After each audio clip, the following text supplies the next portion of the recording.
بسم اللہ الرحمن الرحیم الحمدللہ والصلاة والسلام علی رسول اللہ وبعد۔ آج کے سبق میں ہم مورب اور مبنی کی اقسام پڑھیں گے۔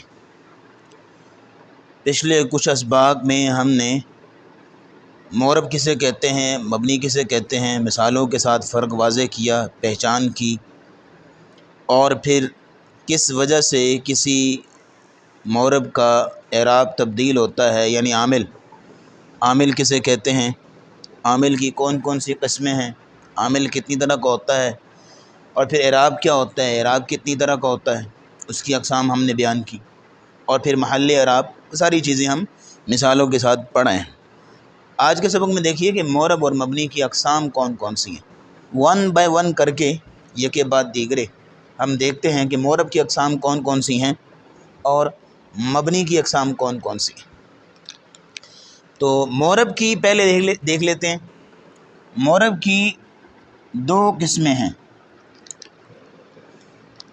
ایک ہے اسم متمکن، اسم متمکن مورب ہوتا ہے۔ متمکن کا معنی کیا ہے؟ یہ تمکن سے ہے، اور تمکن کا معنی ہوتا ہے جگہ دینا۔ تو اسم متمکن وہ اسم ہے جو اعراب کو جگہ دیتا ہے، مختلف اعرابوں کو جگہ دیتا ہے۔ مثلا کبھی زبر آ گئی، کبھی زیر آ گئی، کبھی پیش آ گئی، تو اعراب ہر قسم کے اعراب کو جگہ دیتا ہے اپنے اوپر، وہ اسم متمکن ہوتا ہے۔